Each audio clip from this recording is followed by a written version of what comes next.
guys can answer these questions in your head. Who all cares about their health? And how many of you would consider yourselves to have good health?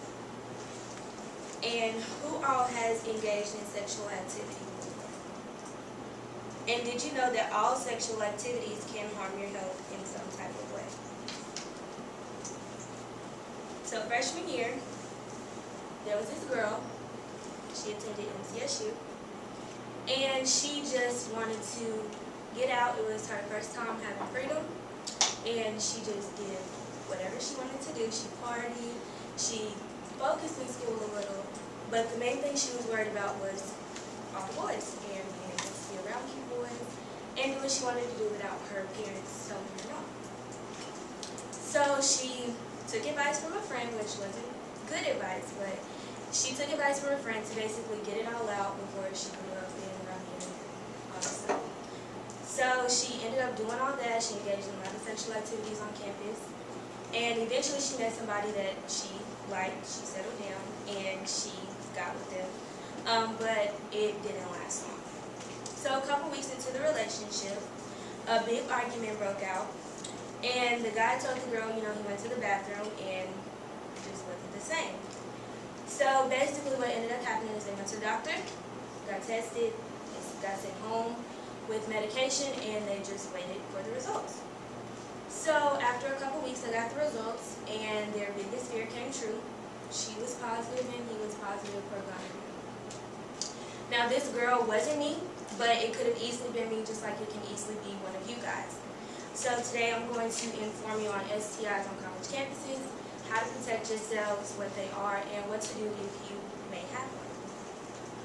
So first, we'll start with what is an STI. An STI is a sexually transmitted infection, also known as a sexually transmitted disease, but I know you guys would probably rather hear infection than disease.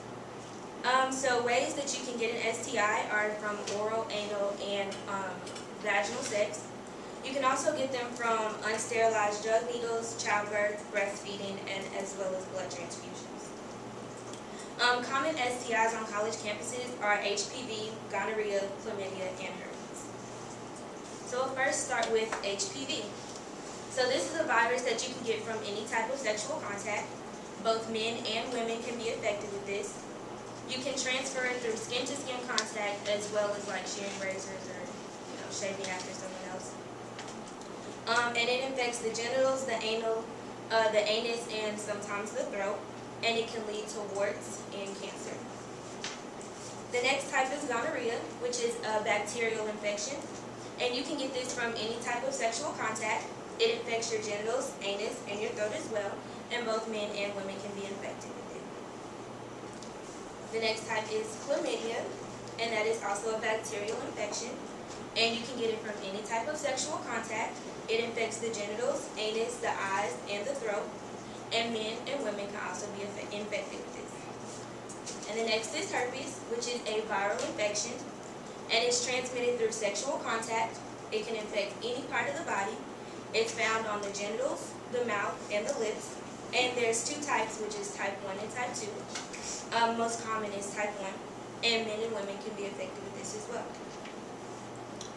So the different type of symptoms for herpes, one is men and women can both have genital warts. That's basically the only noticeable symptom. All the other symptoms are pretty minor and they're not noticeable. For gonorrhea, there are mild symptoms for women, so they can sometimes go unnoticed and you wouldn't know that you had it. But they can include greenish, yellow, or whitish discharge, abdominal pain, burning when urinating, bleeding between periods. For the men, you can have the same color discharge, burning with urination as well, or burning in the throat if you get it from oral sex, and that's with women as well.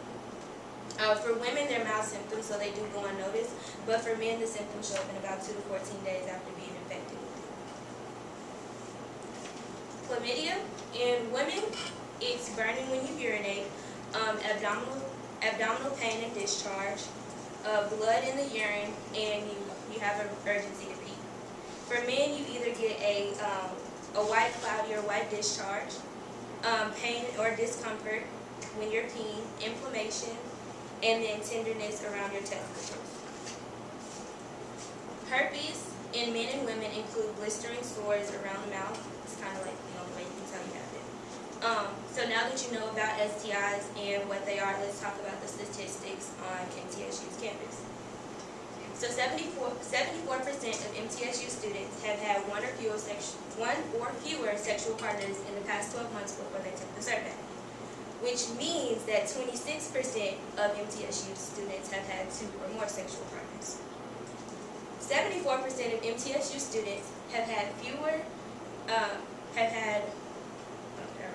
50.2% of MTSU students have used a contraceptive method the last time they had sex, which means that 49.8% of MTSU students did not use any type of contraceptive.